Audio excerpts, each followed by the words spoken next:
बिस्मिल्लाहिर्रहमानिर्रहीम बिस्मिल्लाहिर्रहमानिर्रहीम। प्यारे बच्चों, अस्सलाम वालेकुम वरहमतुल्लाहि वबरकातुहू।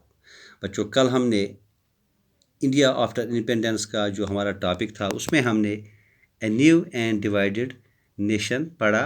हमने देखा ये न्यू इंडिया और डिवाइडेड नेशन क्या है। आज मैं जो आपको पढ़ाने जा रहा हूँ इंडिया आफ्टर इंडिपेंडेंस से, वो है a constitution is written between December 1946 and November 1949. Some 300 Indians had a series of meetings on the country's political future. The meetings of this Constituent Assembly were held in New Delhi, but the participants came from all over India and from different political parties. These discussions resulted in the forming of the Indian Constitution, which came into effect on 26 January 1950. One feature of the Constitution was its adoption of universal adult suffrage. All Indians above the age of 21 would be allowed to vote in state and national elections. This was a revolutionary step, for never before had Indians been allowed to choose their own leaders. In other countries, such as the United Kingdom and the United States, this right had been granted in stages. First, only men of property had the vote. Then, men who were educated were also added on. Working class men got the vote only after a long struggle. Finally, after a bitter struggle of their own, American and British women were granted the vote.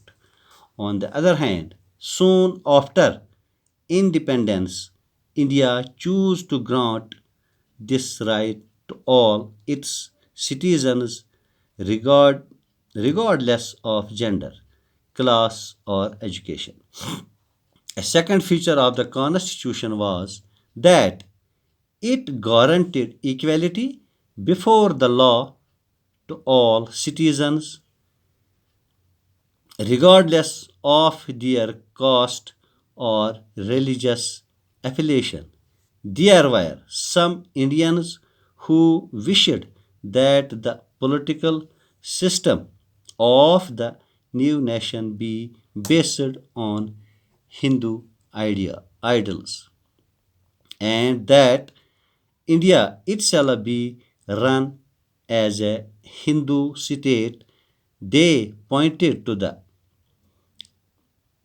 example of Pakistan, a country created explicitly to protect and further the interests of a particular religious community, the Muslims. However, the Indian Prime Minister Jawaharlal Nehru was of the opinion that India could not and must not become a Hindu Pakistan. Besides Muslims, India also had large populations of Sikhs and Christians, as well as many Parsis and Jains. Under the new constitution, they would have the same rights as Hindus, the same opportunities when it came to seeking jobs in government or the private sector, the same rights before the law. A third feature of the Constitution was that it offered special privileges for the protest and most disadvantaged Indians. The practice of untouchability described as a sulur and a blot on the fair name of India, was abolished. Hindu temples, previously open to only the higher castes, were thrown open to all, including the former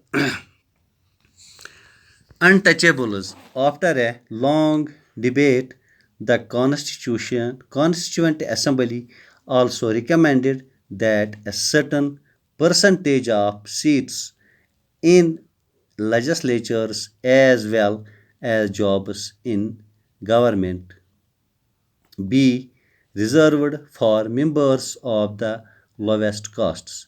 It had been argued by some that untouchable, or as they were now known, Harijan candidates, did not have good enough grades to get into the prestigious Indian administrative service. But as one member of the Constituent Assembly, H.J.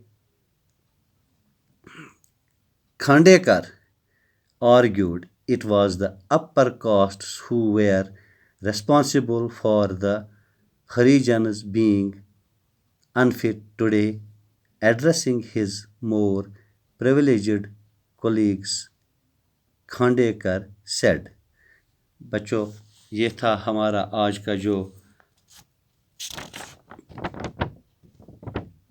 Constitution written जिसका हमने सरसरी जायज़ा लिया।